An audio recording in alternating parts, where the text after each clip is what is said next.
In this quick video, I'm going to show you how to determine exactly how much you should charge. And then I'm going to show you how to raise your rate painlessly and show you how often you should do it. There are way too many trainers out there who are either undercharging for their services or have been charging the same rate for years. This is a bad habit and a common mistake that you do not want to fall into. It's bad for your business, it's bad for your clients, and it's definitely bad for your bank account. Number 7, how much should I charge, how do I raise my rate, and how often do I raise it?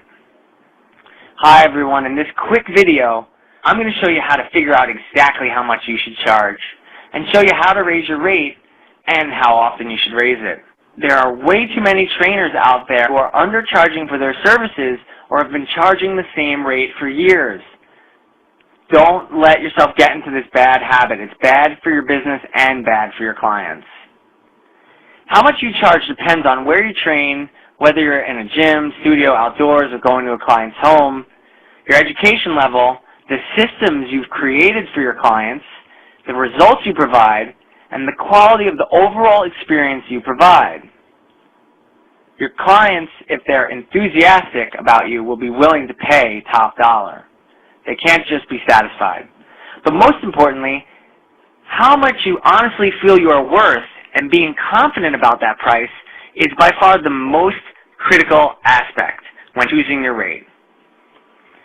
If you're even a little unsure, hesitate for a moment, or uncomfortable with the price, the client is going to sense it and have serious doubts about committing to the program.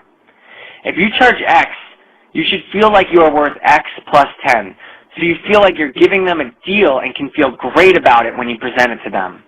For this reason, it is absolutely critical that you present the price and raise your rate in person, looking them in the eye with a smile, proud, not hiding behind an email or even a phone call or your website.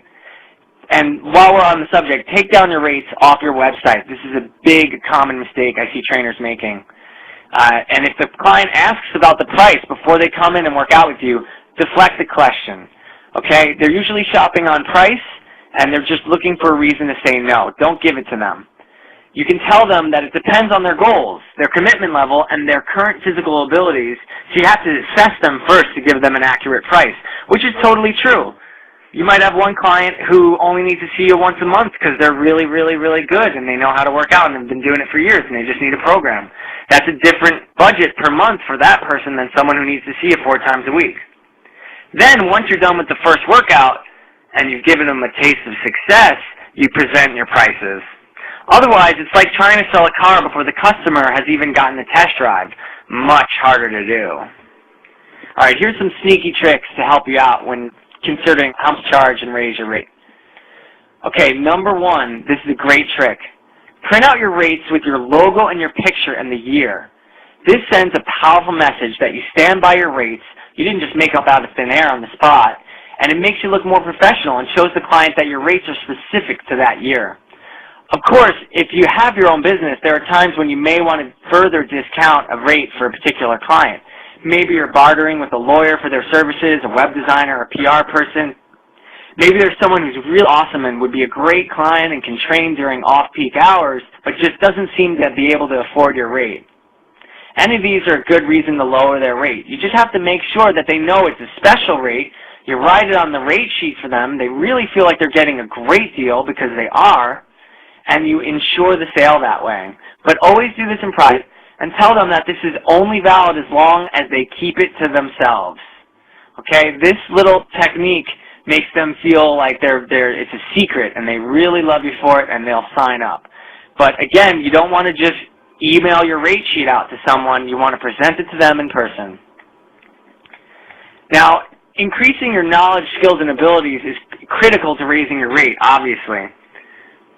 And there's a simple yet effective 4-step process of using continuing education to painlessly raise your rate. First, you hype up the course that you're going to take. This is cutting-edge info. I'm so excited to learn it. It's going to help you with your goals of XYZ, referring to the client. Now, all these things should be true. If you're not taking courses that you're excited about and can share with the client, then you have to revisit what courses you're excited about or what you want to actually learn. But then you take the course and you talk to your client about how awesome it is.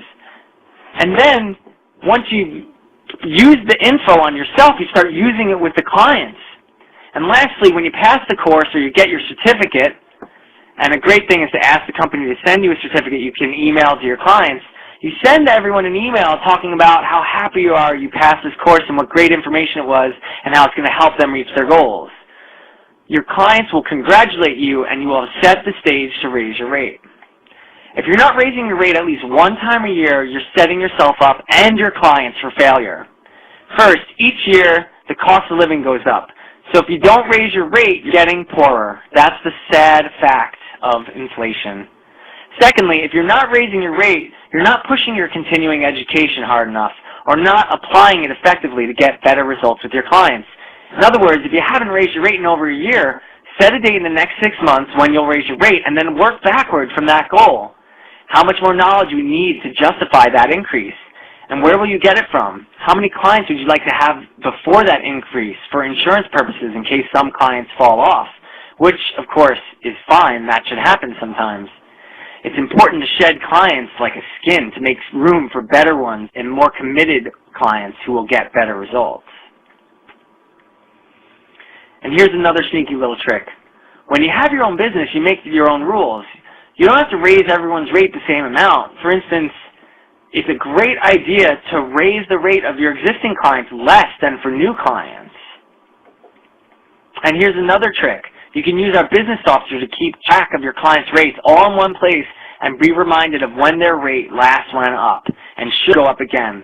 This will help hold you accountable so you don't fall into this habit of letting the rates always stay the same and getting your clients used to that.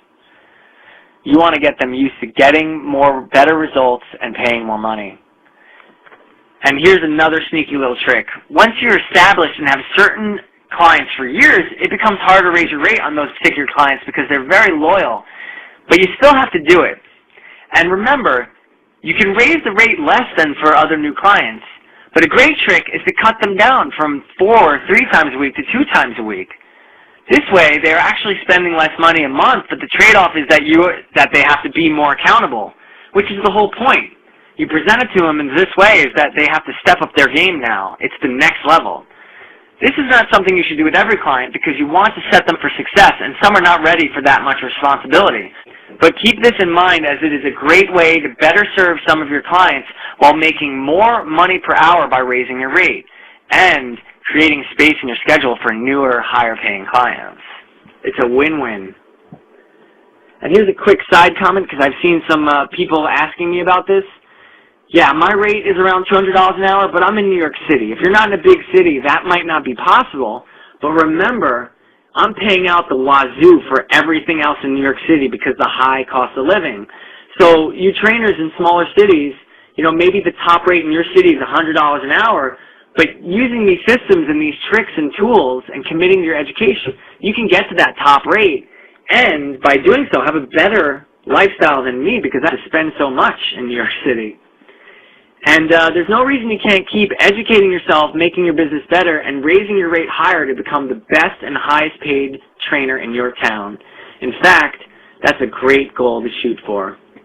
But of course, please keep in mind that the higher your rates get, the more life-changing your service and the experience you provide and the results it creates must be. Hey, it's Jonathan again. I hope you got some good points out of that video. I tried to keep it short and to the point, but I have a whole arsenal of information at personaltrainingbusiness.com. So check it out today and get even more information on how to start or improve your personal training business and get free access to my proprietary business building software. So please, if you have any questions or comments, leave them on the blog, or you can catch me on Facebook at facebook.com/mycfitness or on twitter.com at twitter.com/mycfitness, and I will get right back to you. Till next time, keep your business fit.